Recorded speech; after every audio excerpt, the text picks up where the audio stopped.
గెలుపు. తీరిక వేళ పిల్లలు పెద్దలు విని ఆనందించండి. వీడియోని లైక్ చేయండి, సబ్స్క్రైబ్ చేయండి. ఆ గ్రామంలో వెంకయ్య అనే వర్తకుడు నివసిస్తున్నాడు. అతను ఆ ఊరిలో ఎంత వ్యాపారం చేసినను పెద్దగా లాభం ఉండేది కాదు. ఏం చేసినా కూడా గొర్రెతోక బెత్తెడు అనే నానుడిలాగా ఉండేది అతని వ్యాపారం.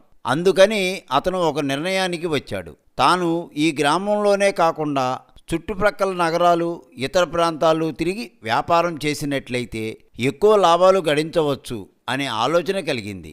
ఆలోచన వచ్చినదే తడవుగా అతను ఎక్కడ తక్కువకు సరుకులు దొరుకుతాయో తెలుసుకుని అక్కడ వాటిని కొని వేరే ప్రాంతాలకు వెళ్ళి ఎక్కువ లాభాలు గడించాలన్నది అతని ఆలోచన. దీని కొరకు అతను కొంతమంది నౌకర్లను కూడా ఏర్పాటు చేసుకుని వారందరి సహాయంతో సరుకులను అమ్మి అక్కడ దొరికే వస్తువులను కొని తిరిగి మళ్ళీ వేరే ప్రదేశాలకు తీసుకువెళ్ళి అక్కడ అమ్మకాలు చేసి లాభాలు గడించేవాడు. ఈ విధంగా చేస్తూ ఒక నగరానికి చేరుకున్నాడు. ఆ రోజు ప్రొద్దు గడిచిపోయింది. చీకటిలో ప్రయాణం ఎందుకు అని ఆ ఊరి సత్రంలో బస చేయాలని నిర్ణయించుకుని అక్కడ దిగాడు. అక్కడ విశ్రాంతి తీసుకుంటున్న సమయంలో ఆ సత్రాన్ని అద్దెకు ఇచ్చిన అతను ఈ విధంగా అన్నాడు. అయ్యా, తమరు ఈ నగరానికి రావడం కొత్త అనుకుంటా. ఈ నగరానికి వచ్చిన వారు ఎవరైనా సరే ఈ సత్రంలోనే విశ్రాంతి తీసుకుంటారు. తమకు తెలియదనుకుంటా, ఈ నగరానికి ఒక ప్రత్యేకత ఉంది. అదేమంటే నగరానికి వచ్చిన ఏ వర్తకుడైనా సరే ఇక్కడ నగరాధికారి యొక్క ఆతిథ్యాన్ని స్వీకరించి ఆయన ఇచ్చే విలువైన బహుమతులను స్వీకరించాలి. అంతేకాదు వారితో కలిసి చదరంగం ఆట కూడా ఆడాలి. ఇది ఈ నగరం యొక్క ప్రత్యేకత అని చెప్పాడు. అతను చెప్పిన ఆ ప్రత్యేకమైన విందు వినోదాలు అనేవి వెంకయ్యకు ఇష్టం లేకపోయినా ఎటుపోయి ఎటు వచ్చి తన పీకకు చుట్టుకుంటుందోనని అతను చెప్పిన విధంగానే ఆ నగరాధికారిని కలుసుకున్నాడు. ఆ అధికారి చాలా పసందైన విందును కూడా ఇచ్చాడు. విందులు వినోదాలు పూర్తయ్యాయి. కొన్ని బహుమతులు కూడా ఇచ్చాడు ఆ అధికారి. అదిగో అప్పుడు మొదలైంది అసలైన విషయం. ఆ అధికారితో చదరంగం ఆట ఆడవలసిన సమయం ఆసన్నమయ్యింది. పాపం వెంకయ్యకి ఆ చదరంగం ఆట ఆడటం రాదు. కానీ ఎదురు చెప్పలేక ఆ అధికారితో కలిసి ఆడటం మొదలుపెట్టాడు వెంకయ్య. అయితే ఆ అధికారి ఆట మొదలవ్వగానే ఒక షరతును కూడా విధించాడు. ఆ షరతు ఏమిటో ఈ విధంగా చెప్పాడు. చూడు వెంకయ్య, మనం ఆట ఆడేటప్పుడు నా పెంపుడు కుక్క కూడా మన ఆటను చూస్తూ ఎక్కడే మన ప్రక్కనే కూర్చుని ఉంటుంది. అది కూడా చూస్తూ ఉంటుంది మన ఆటను. ఈ ఆట ఎప్పటి వరకు అంటే ఆ కుక్క తాను ఉన్న చోటు నుండి కదిలి ప్రక్కకు వెళ్ళినా లేదా అక్కడే లేచి తిరిగినా కూడా నువ్వు ఆటలో గెలిచినట్లే. ఒకవేళ ఓడినా కూడా కుక్క ఉన్న చోటు నుండి కదిలినట్లయితే నువ్వు అప్పుడు కూడా గెలిచినట్లే. దానికి బహుమానంగా నీకు 10,000 దీనారాలు ఇస్తాను. ఒకవేళ ఆట ముగిసే వరకు ఆ కుక్క ఉన్న చోటు నుండి కదలకుండా ఉన్నను నీకు విసుగు వచ్చి నీవు ఆపివేసినను ఓడినట్లే. దీనికి శిక్షగా నీవు నా దగ్గర 10 సంవత్సరములు బానిసగా పనిచేయవలెను అని షరతు విధించాడు. అతని మాటలకు ఎదురు చెప్పలేక సరే అనటం మినహా ఏమీ అనలేక ఒప్పుకున్నాడు వెంకయ్య. ఆట మొదలయ్యింది. అధికారితో పాటు కుక్క కూడా వారి ఆటను చూస్తూ కూర్చున్నది. వెంకయ్య 3 దినాలు నిద్రాహారాలు కూడా మాని ఆటను కొనసాగించాడు. కానీ చివరికి ఓటమి పాలవ్వడమే కాకుండా ఆ అధికారి వద్ద బానిసగా ఉండిపోయాడు.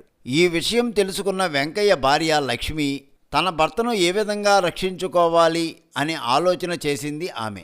అప్పుడు కొంతమంది నౌకర్లను వెంటబెట్టుకుని ఆ నగరానికి బయలుదేరింది. ఆమె చాలా తెలివైన మహిళ.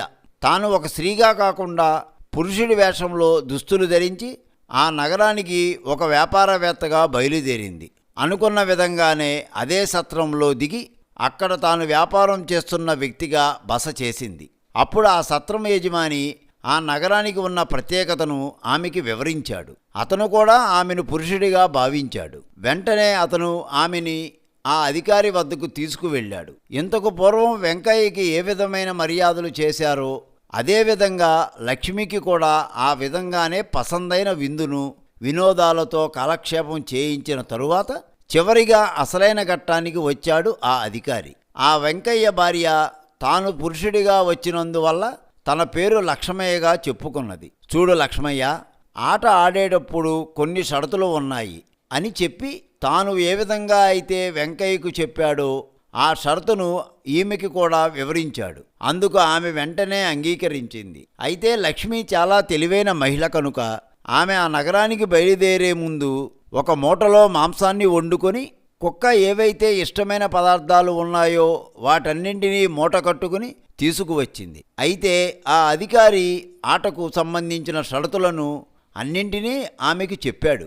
అప్పుడు ఆమె ఒకవేళ తాను గెలిస్తే తనకి 10,000 దీనారాలకు బదులుగా తను ఏం కోరినా తీర్చాలని ఆమె కూడా షరతు విధించింది. అందుకు ఆ అధికారి కూడా ఒప్పుకున్నాడు.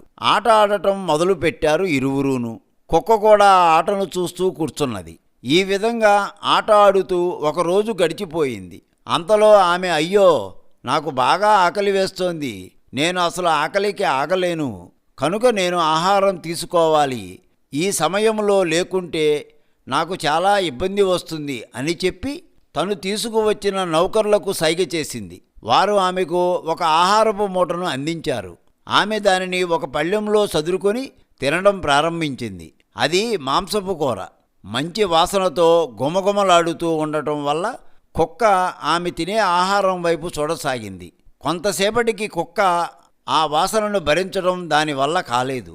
తట్టుకోలేక అది కూర్చున్న స్థలం నుండి పైకి లేచి ఆమె చుట్టూ తిరగటం మొదలుపెట్టింది. తోకను ఆడించుకుంటూ ఆమె వైపు, ఆమె తినే మాంసపు ముక్కల వంక చూస్తూ గారాలు పోతూ మూలుగుతూ ఆమె చుట్టూ తిరగసాగింది. ఆమె కొంత తింటూ దానికి కూడా పెట్టింది.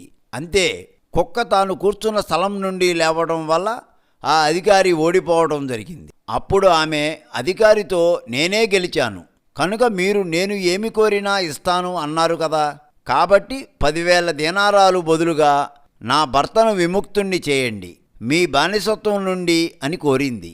ఆ అధికారి తన చెర నుండి వెంకయ్యను విడుదల చేశాడు. అప్పుడు ఆమె తాను మారువేషమును తీసివేసి తన భర్తను విడిపించుకోవడానికి వచ్చానని చెప్పి ఆ అధికారికి పాదాభివందనం చేసింది. ఆమె తెలివితేటలకు ఆ అధికారి మెచ్చుకుని ఆమెకి ఇస్తానన్న 10,000 దీనారాలను కూడా కానుకగా ఇచ్చి వారిద్దరినీ వారి గ్రామానికి పంపివేశాడు. ఈ విధంగా అత్యాశకు పోయి నేలను వదిలి సాము చేస్తే ఈ విధమైన సమస్యలు కలుగుతాయి. ఆమె భర్త వెంకయ్యకు కనువిప్పు కలిగింది. మనిషికి బ్రతకడానికి ఎంత కావాలో అంతే సంపాదించుకోవాలి, తృప్తిగా జీవితం సాగించాలి, ఉన్న చోటనే కష్టపడి సంపాదించుకోవాలి. దూరపు కొండలు నునుపు అనే సామెతలాగా తయారవుతుంది జీవితం అని వెంకయ్యకు లక్ష్మి కనువిప్పు కలిగించింది. జీవితంలో ఎదురయ్యే గెలుపు ఓటములు మన పరిధిలోనే ఉండాలి. మన ప్రమేయం లేకుండానే మన చేయి దాటిపోయి అంతకు మించిన బరువును తలకెత్తుకోవడం వల్ల ఒక్కొక్కసారి ఈ విధంగా చతికిల పడిపోవలసిన పరిస్థితి ఎదురవుతుంది. దయచేసి వీడియోని లైక్ చేయండి, సబ్స్క్రైబ్ చేయండి, షేర్ చేయండి.